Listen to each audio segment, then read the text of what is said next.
diambilin lagi satu-satu sama mereka tuh. Mereka berusaha untuk ngambilin. Wah. Wah. Desa Sumberdem terkenal penghasil pete karena di sini tuh pohonnya besar-besar dan juga tersebar luas.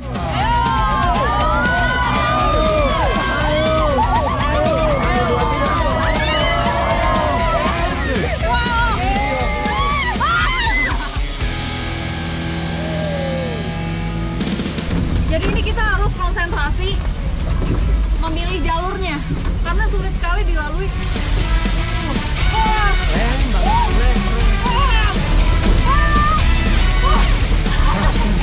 Oke.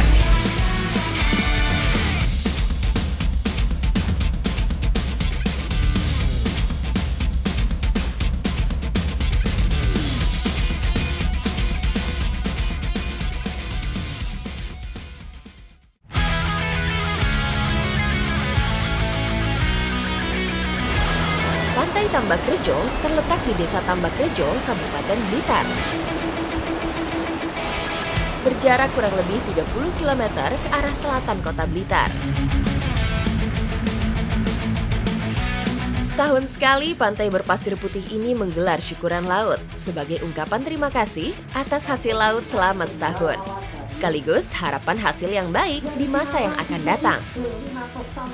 Upacara larung sesaji sebentar lagi akan dimulai. Jadi ini sesajinya yang sudah dikumpulkan akan dibawa ke pelabuhan yang nantinya juga akan dibawa ke tengah laut untuk dilarungkan. Tradisi larung sesaji dimulai dengan mengarak semua sesaji ke arah pelabuhan, termasuk kepala sapi sebagai simbol hasil ternak, serta buah dan sayuran sebagai simbol hasil pertanian.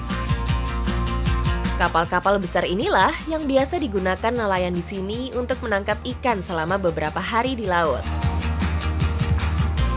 Jadi sebentar lagi kita akan jalan ke tengah karena ini merupakan pantai selatan, makanya nggak heran ombaknya besar. Bentar lagi kita akan terombang-ambing.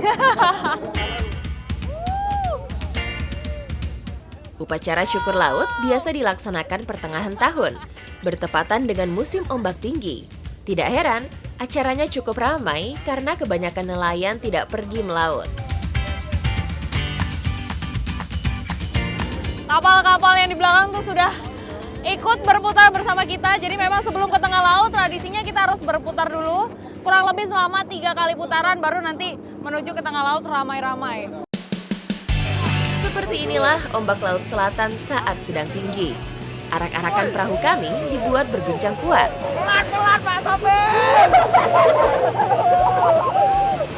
Tidak selalu perahu besar yang ikut dalam acara.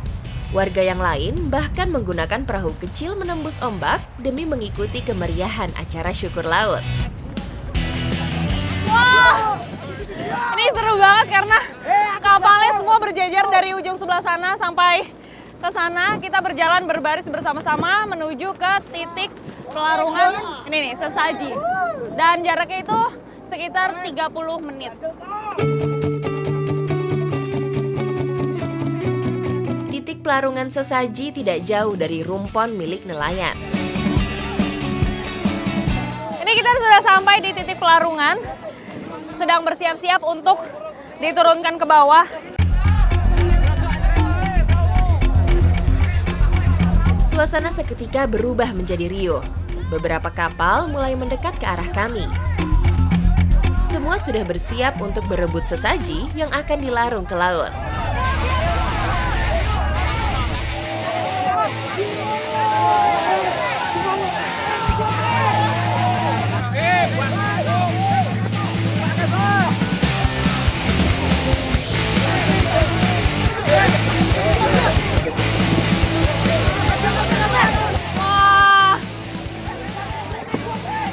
Satu persatu ini sudah dilarungkan, tapi memang serunya itu jadi bahan rebutan masyarakat. Jadi yang sudah dilarungkan bisa diambilin lagi satu-satu sama mereka tuh. Mereka berusaha untuk ngambilin. Wah! Wah!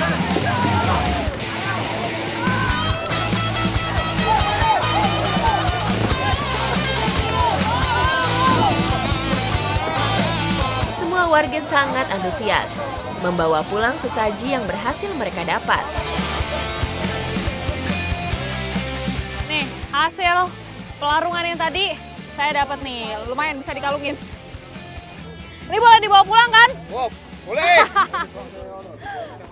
Pelarungan sesaji atau sedekah laut ini memang sengaja dilakukan setiap 1 tahun sekali supaya harapan mereka itu memiliki rezeki yang berlimpah lagi, hasil lautnya juga banyak, terus masyarakatnya juga makmur. Berarti ini kita bisa kembali ya Pak? Bisa kembali. Sekarang kita akan kembali ke darat lagi dan melanjutkan aktivitas selanjutnya. Ikuti jejak saya, jejak petualang.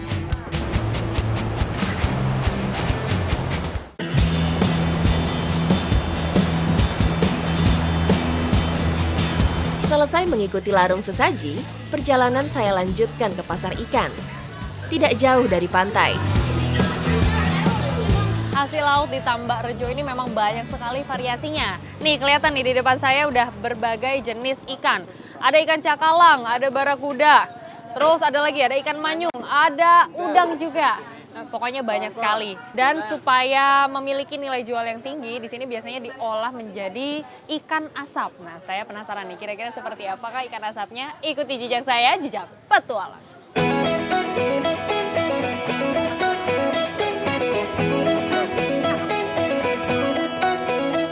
Ikan asap atau ikan yang diawetkan dengan cara pengasapan memiliki aroma khas serta rasa gurih dan lezat. Olahan ini menjadi primadona bagi para pengunjung yang datang ke Tambak Rejo. Sebelum diasapkan, ikan harus dibersihkan dan dibuang bagian isi perutnya. Untuk ikan yang berukuran besar, harus dipotong terlebih dahulu agar asap bisa menyerap ke dalam daging. Cara mencapitnya juga nggak bisa sembarangan. Ibunya tadi ngasih teori, bagian mata harus sejajar dengan ini nih, bambunya, bambu pecapitnya. Kalau enggak nanti bisa sengkleh atau keluar putus. Membakar atau mengasapi ikan sebaiknya dipilih ukuran yang sama supaya matang merata.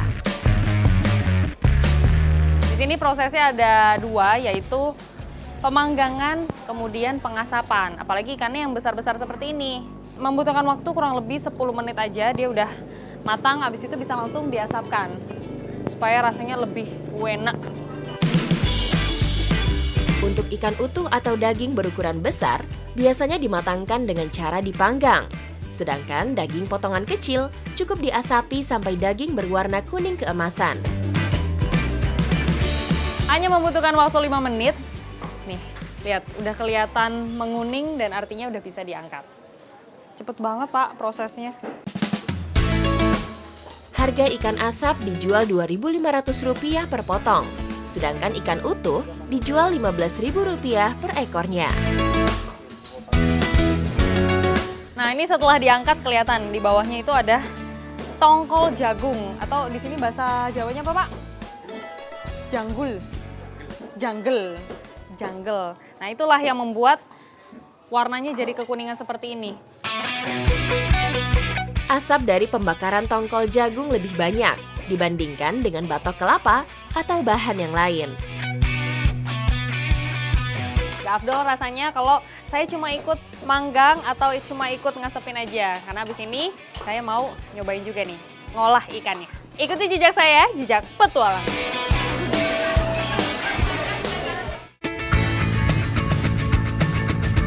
Ditemani Pak Puji dan Pak Budi, siang ini saya akan mencicipi lezatnya ikan asap buatan sendiri.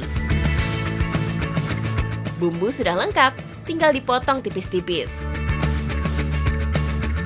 Ikan asapnya akan diolah menjadi ikan asap labu bakar. Ini setelah diasapkan rasanya aja udah enak, apalagi kalau ditambah dengan bumbu-bumbu yang akan saya buat nanti. Ikan saya potong dadu agar bumbu cepat meresap. Potong juga cumi-cumi.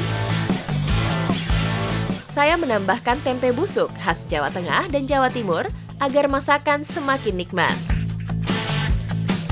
Ini bumbu-bumbu yang sudah diiris, dicampurin dulu ke ikan-ikannya. Setelah diaduk merata, baru kita masukin ke labu, abis itu dibakar. Bumbu sengaja tidak saya ulek supaya lebih beraroma ketika dimakan. Kami memanfaatkan labu sebagai alat masak alami, sekaligus bisa dimakan sebagai pengganti nasi.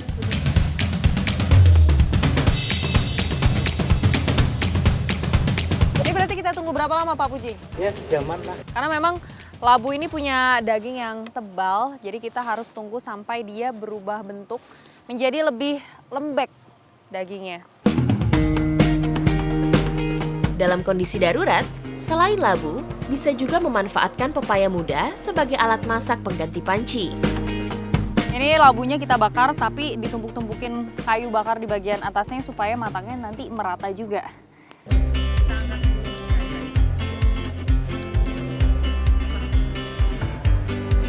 Oke, yuk kita buka yuk.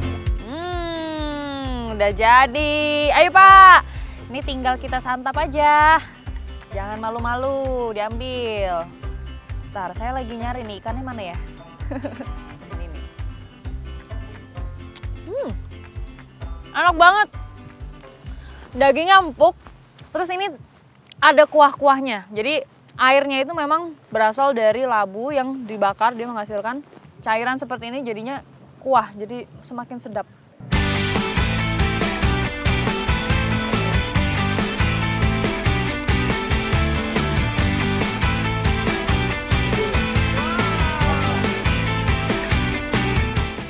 Labunya ini juga bisa dimakan, karena dia juga sudah matang di bagian bawah, jadi tinggal kita makan aja.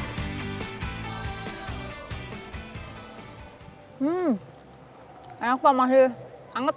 Hangat ya.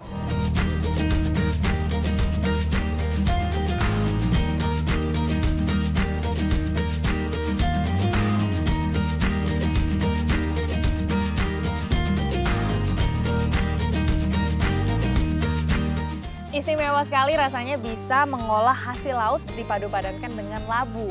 Kalau ikan asap atau cumi asap itu kan udah biasa ya Pak. Kali ini dicampur dengan labu rasanya jadi luar biasa.